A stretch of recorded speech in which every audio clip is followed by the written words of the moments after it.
Look, it was just what I took away was it just looked haphazard from the team. It didn't look uninspired. These are backups, so again, I'm not talking about the ceiling. Hopefully these backups don't have to play that much.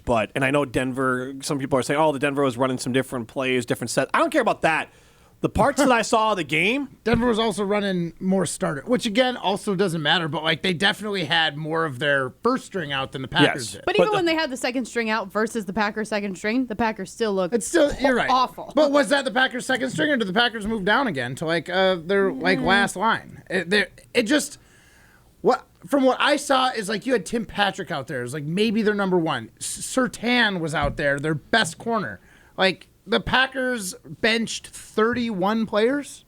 Yeah, but still, right. And it's a big deal. And sure, there's not depth, flat. but you only run 11, and they benched 31. They did not look like guys that were fighting for their starting spot on this.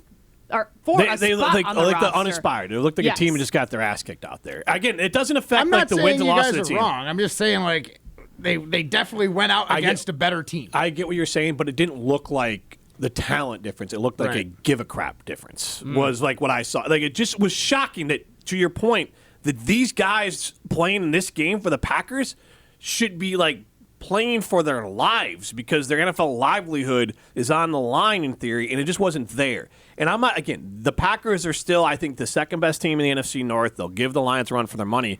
But I did wonder, is this nothing? Is this a look at their depth? And let's not go to the overall team. Molly, you flagged the offensive line when we were talking before the show. So talk more about what concerned you, because I heard when you guys were out, too, you guys were saying that the offensive line, you asked Willie and Tausch about it, the offensive line, maybe it's depth, maybe it's top end, because you have Elton Jenkins, for sure you feel really good about. And then Zach Tom, if he's healthy. Okay, but that's if he's healthy. Yep. Walker is still a 7th-round pick that, you still want to see another year out of him. You feel better about him than you do about his backups. True. I'll say that much. But, Jenkins is unquestionably, that guy's a stud. That's the dude. Morgan, look, he's a rookie and he's hurt right now. He's hurt. Tom is hurt or oft injured. Walker, who else am I missing there? Josh Myers, your center. And Myers is the guy they've been trying to replace forever. Exactly, and that's what I kept I feel like I asked this question so many times last week when we were talking to Willie and Tausch, but that was a guy that they kept saying, "Oh, this is the best he's looked," and he still looked bad. Yeah, and now we're trying to replace him with a guy who's allergic to cold water. Matt just found this out last week that Jacob Monk is allergic to cold water, and it just still baffles me. I had a big glass of cold water today. I was like, I bet Jacob Monk wishes he could do this. I can't. I might not be able to get him on a surfboard, but I can drink a cold glass of water. He probably still performs better in cold water than you do, based off the performance from your weekend, yeah. Yeah, maybe, but based off his performance from the weekend, too, I think it's pretty on a level playing field. But I will say, he did hustle. There was, I believe there was a fumble that I think he was one of the first guys, running over to go grab it. You mean when Michael Pratt got strip sacked? Was that? I think that might have been it, right? I'm trying to think. Emmanuel Wilson dropped one, and they I think it was Emmanuel Wilson. And they recovered it. I think that's the one you're talking about. Yeah, he was the first guy over there so I appreciated the hustle on that, but I'm curious to see if he, and I don't know, I haven't watched him enough. We've only seen him in preseason, but I'm curious to see if he potentially could beat out Josh Myers this year. I don't know. Just if they are trying to get rid of Josh Myers or what. I don't. Yeah, probably not for the Eagles game, but they're not going to force him out, but I think they want someone to be better than Josh Myers, but it hasn't stepped up yet. Nobody looked like that. The offensive line was terrible. The quarterbacks looked horrendous, and the quarterbacks I think just are bad in general, but especially if they have a poor offensive line, and then also the running backs didn't look good. So sorry, real quick, I had mentioned this before, and we had talked about this back when the show was called Rutledge and Hamilton. Should the Packers go out and just see if we can't get Tannehill for nothing, just to have him on the bench? Not quite Tannehill, and I want to get to that in a minute, but 844-770.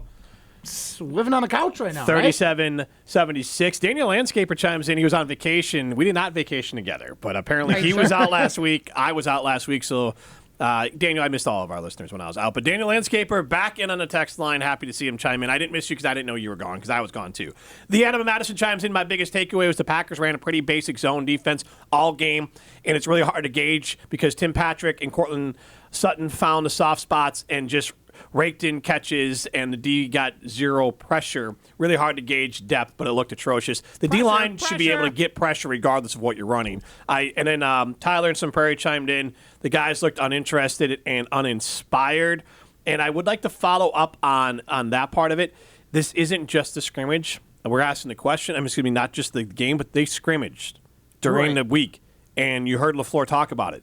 The Packers looked bad then, too, and those were starters out there. So this was, I would say, and I'm not making anything of it. It's you could take a glass half full that the Packers needed an awakening. They're like, maybe they were reading their press clippings too much, and maybe they were feeling themselves a little bit too much, and a little bit too much cake eaters, and this is we're going to bring them back down to earth because reports from practice were not stellar from how the Packers looked against Denver, and Denver's a bad football team from last year. I don't think they got better. I think they're going to be better. They might be better, but I don't think they got better. Denver in the last 6-7 games was a totally serviceable football team. They're not going to be a playoff team this year. You're probably Denver right, is but look rebuilding at their division. Okay, Denver is rebuilding. The Packers are trying to go for the playoffs. The Packers should have beaten the snot out of the Broncos every day in practice. Yep. I'm not saying you're wrong. I'm saying the Broncos are not as bad as they looked at the beginning of the season last year. When they beat the Packers, that was a time where you can be like, the Packers were atrocious and that was unexcusable. They turned it around and beat some pretty decent teams down the stretch at the end of last year. But they've gutted some of the roster since then. They are rebuilding at this point. Now, they might end up being better, but they are rebuilding and they're trying to retool. The fact that the Packers were handled in practice, according to reports, and then obviously handled in the game with the backups. And I understand it's their backups playing against starters, but it shouldn't have looked that bad.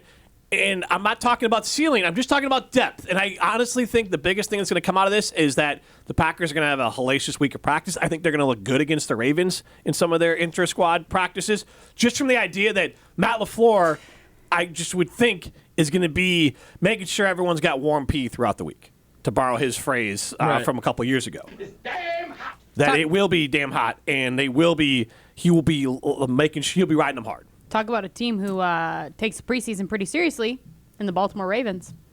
Yeah. Yeah. Wasn't I saying last week that this week of practice against them is going to be incredibly important? It's even more so important after seeing how they performed against the Broncos. Is it a joint practice with the Ravens this week? Oh, wow. I didn't know they did. On Thursday, they'll have one. They'll have one joint practice on Thursday. Oh.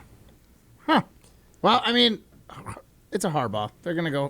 They take everything a little too seriously, so that Ravens team will be ready for but that John Harbaugh is, and I think LaFleur is right there with him, but John Harbaugh, he might not be the X's and O's guy that LaFleur is, but he is, whatever LaFleur might lack at time to time as being that motivator, keeping your team locked in throughout. John Harbaugh has that. Oh, I'm not knocking John Harbaugh at all. I'm just saying when they do something, the Harbaughs, they do it at 100%. Whether that's absolutely. Winning with the Ravens or cheating with the Wolverines. Buying khakis. Buying khakis. Winning national championships with the Wolverines.